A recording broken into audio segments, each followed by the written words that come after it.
You will never, ever, ever break your bad habits until you learn this one thing. And when I did this, I was not only able to break some of the simple habits that I had, but some of the deep habits that were ingrained in me since childhood. Not only just like the really hard habits that you have a hard time breaking, like for example, like junk food or eating sugar or jerking off, that kind of stuff. Those are like baseline, like kind of deeper, hard habits. But then under that, like even thought patterns as well that get you to do these certain habits. My name's Steven. I run a marketing agency. I help people grow their business. And on the side, I like to talk about philosophy, psychology, and all sorts of random shit. If you like the video, go ahead and subscribe. If you have been around for a while, I haven't done a whiteboard video in a long fucking time. But here we are. So we're going to do it right now. I'm going to use a real life example from someone that I know. And we're going to call this person John. This is John, right? Now, John has a past. This is when John was born, this dot right here. And this is the timeline from where John was born to now. All right. So John had all these little data points of things happen in his life, whether he knew it or not, that turned him into the person he is today, that made him go on the trajectory that he's on at this moment. Some of these, for example, he might have been going one direction, and then because of a particular event, he went a different direction. Because John had experiences in his life that changed his trajectory, he has become the person he is today because of all these little data points in the past. Some of these have been thoughts, things that have happened in his life, experiences that have turned John into the man he's today. Now, John has two opportunities from here. He has two new pipelines or pathways that he can go on, right? He had multiple pathways in the past. He picked the pathways that turned him into who he is today. This pathway is freedom. Now, if I use John as a specific example, I'm not going to give away names or talk particularly about John's problems. His name's not actually John. But in this particular scenario, John had the opportunity to choose to have the life he wanted or trade it all away for the life he currently had, even though he didn't enjoy it. So when it was time for John to choose, John chose, based off of his past experiences, he chose enslavement. You would think, okay, John, let's look at it rationally here. Freedom or enslavement? Which one would you rather do? Right? Everyone says freedom. But John chose enslavement, even though he knew that that was a stupid direction. He still chose it. And the thing is, you think to yourself, that's a stupid decision, but you do this every single day. There are certain things that you are a slave to, and you're not actually free from because you have to have alcohol, and you have to vape, and you have to drink coffee, and you have to jerk off, and you have to watch porn, and you have to watch TV and play video games and all that stuff because you are a slave to your own mind. And all of these data points from the past form your identity. Now, for John, his identity was formed to be okay with enslavement because in his past, he was rewarded for being enslaved and punished for being freed. Right? This is, and again, it sounds crazy, but think about it. You have a vaping problem. You've vaped your entire life. You have the opportunity to stop vaping, have freedom from vaping. But then in your mind, you believe because of your past, if you don't have your vape, you're going to be fiending for it. And so therefore you choose enslavement. And you don't realize this stuff.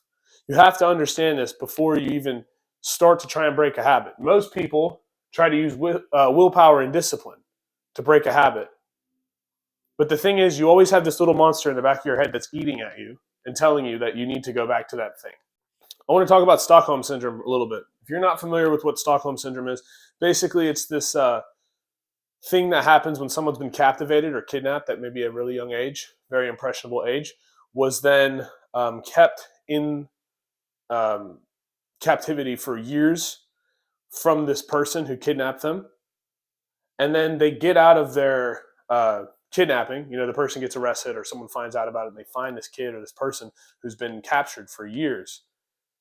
and they suffer something called Stockholm syndrome. Some of them do, which basically they feel like really hardcore anxiety because they don't have that person in their life anymore. The person, even though the person did bad things to them, horrendous things to them, they now have anxiety without that person because they were so attached to it. This is what happens to a lot of people. When you experience something that keeps you, that's deeply ingrained, a habit that's deeply ingrained into your body, you can develop, in a sense, a Stockholm syndrome for that bad habit. Now, a habit, well, actually, before we talk about habits, let's talk about your identity for a second. So, identity is derived from two Latin words. I hope I spelled those right. Essentitas and identitum, right? Essentitas is being, and identitum is repeatedly.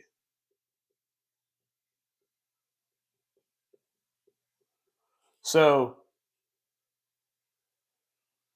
your repeated being is what creates your identity.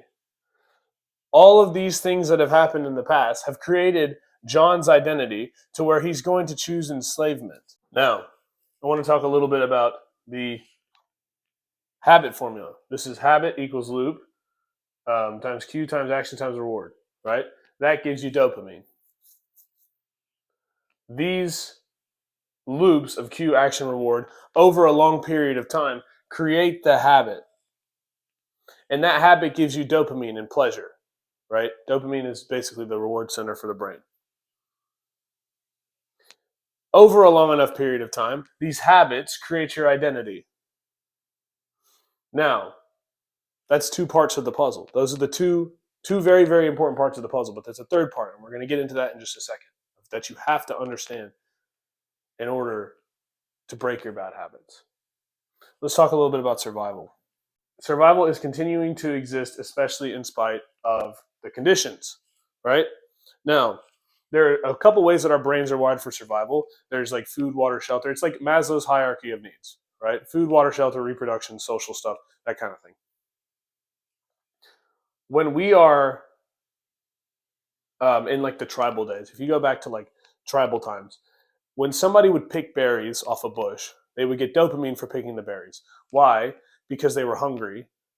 And then picking the berries, they knew they were going to get satisfied from picking the berries. Well, we don't have to pick berries anymore, right? So we don't get the same dopamine hit from going to the store and picking up blueberries. Actually, in fact, usually it's not an exciting thing to go to the store anyway, for most people. It's kind of just like, all right, well, we got to go to the store, got to get some stuff taken care of, right?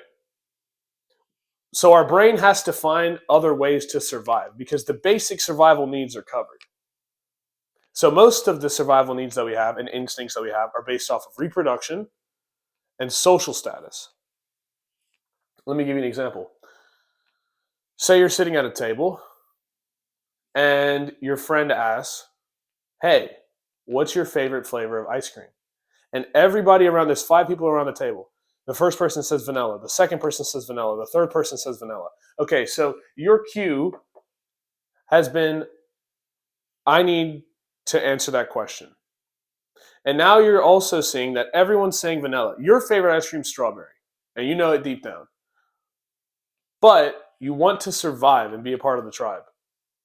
And so what happens when it's your turn to say what your favorite flavor is? You might say vanilla. And everyone's like, oh, that's awesome. You like vanilla too. We all like vanilla. Let's go get vanilla ice cream together, right? The reward that you get is dopamine. And so your brain, because it's stupid and it doesn't understand like common sense, your brain, like there's a lizard part of your brain that does not understand the difference between certain things, right? It can't distinguish the difference between picking berries and saying that you like vanilla ice cream. It doesn't distinguish that. We have a brain that operates the same way that it did 10,000 years ago versus today, right? So your brain has now told you, if I agree with the tribe, I will survive. Your brain genuinely believes, because it doesn't understand it, it can't distinguish the difference, that because you said vanilla ice cream and you agreed with the tribe, you will survive, right? So now we've covered the habit, we've covered the identity, but there's one other thing that's very, very important: the tribe, and that's your system. I had this discussion with somebody in a school community, And he had identified the habit pyramid, or the habit pyramid. So, identity, habit, and systems. Now, this is where everything comes together. Your identity, your habits, and your systems are who you are today. Until you break all three of these things, you have to work on all three of these things together. You cannot change a habit. I read a book recently on how to quit smoking. All right. Inside the book, the guy mentioned that you're not giving up anything at all. Heroin addicts shove needles into their arm to get heroin and get the high. If they don't have the heroin needle, they're looking around for that needle. They want to try and get a fix, a quick fix. Where's my needle? Where's my needle? You and me, hopefully, if you're not a heroin addict, think it would be insane to shove a needle in my arm to get high. That sounds stupid, right? We don't have that same trigger to do heroin that a heroin addict has. Some people don't have the same triggers as you. There might be certain things that you do. For example, like jerking off, vaping, smoking cigarettes, drinking alcohol, playing video games, TV, junk food, all sorts of stuff.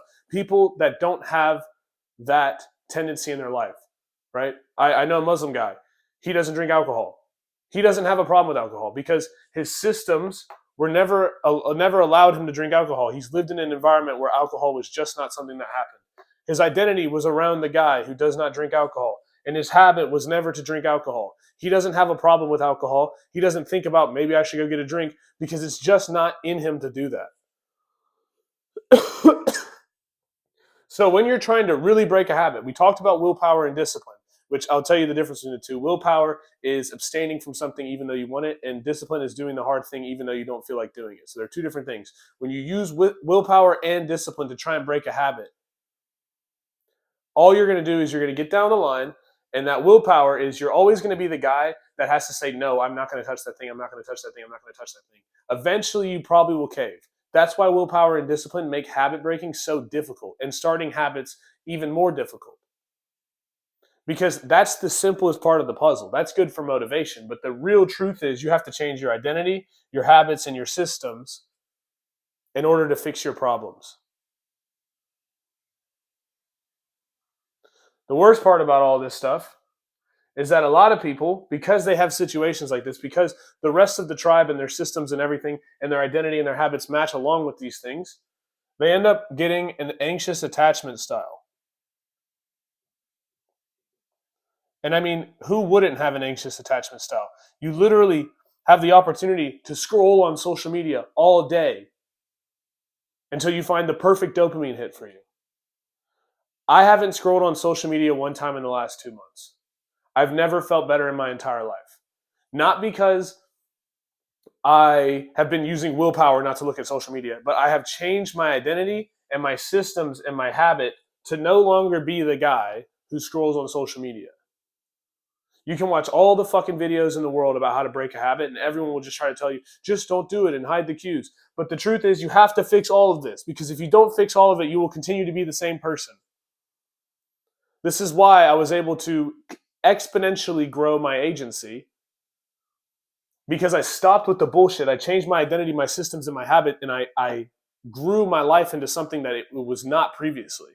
People get anxious attachment styles because they're rewarded for being a part of the crowd and punished for being away from the crowd. When it's your turn to stand up and say, no, I'm not going to go out tonight, I'm going to fucking work on my business, everyone's going to give you shit for it. And you have to have power, abundance, and freedom in your life in order to be that person. You have to strive for power, abundance, and freedom, right? Power, abundance, freedom, right? 20% of people have these three things. The other 80%, weakness, scarcity, and enslavement. 80%, because they listen to what everyone else says, because they want to survive, and their identity has always matched with that. How many times have you been told in your life by your parents and your friends and your teachers, go to college, go to school, get good grades, get out of college, get a job, get a family, get married, buy a house, pay your taxes, die? How many times have you been told that in your entire life? Your identity has reinforced you to be that person. And hell, it's even worse if you grew up in a middle-class neighborhood. Even worse. Because guess what? The poor people have endless motivation. The rich people have endless connections. The guys in the middle don't have shit. And if that's you, and that's how I was too, it's even harder for us. Because our entire life, we have been trained to stay in the middle class. This is why it's a very, very difficult thing to do. It's abnormal for somebody to say, I'm going to start a business and I'm going to start growing myself and changing. Because odds are, every time you get the opportunity to pick enslavement, you're going to choose it because it feels easier. This is all comes from a scarcity mindset. Your brain tells you this stuff. Scarcity. When it's whatever John's turn to pick freedom, his brain says, well, if I pick freedom, it might not work. So I'm going to have to pick enslavement still. I've done this in my life too. I've had times where, bank account's running low and I'm like, I need to do this thing for my work, but it's going to cost some money and I don't want to lose the money in my account. Maybe I should just, hold on to my money and not actually spend the money on ads or whatever, some sort of operating expense. And then I say, you know what? No, that's a scarcity mindset. I'm going to spend the money on this and I'm going to make it happen. And it works. Same thing with women. Being so locked in on one girl, oh, if I lose her, like it might be the end of the world. Bro, there's plenty of women out there. Abundance. You have to have an abundance mindset. If you don't have that, you will pick enslavement every single time. And you have to have the proper systems. The systems in place to make those things happen. And you have to change your habits. Now, this video is running long as shit. And I decided I was going to make it, this is straight theory. This is all about the theory on how to change your habits. All right? You'll never break your bad habits until you learn this. You have to understand these 3 things. Now, I can make separate videos on how to change all of this stuff. I can either make 1 or 3 separate videos. If you want me to make another video on how to change this stuff, please drop a message in the comments, and I will make a whole video on identity, your systems, and your habits. That's the theory. Hopefully, just by looking at this, you can already kind of see where some of the problems are in your life and what things need to change.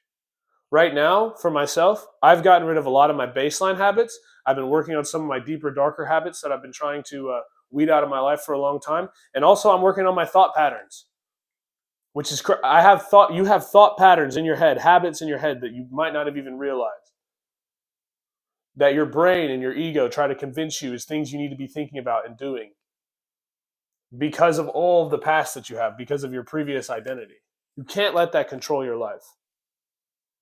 And if you want to break these habits, what does your life look like?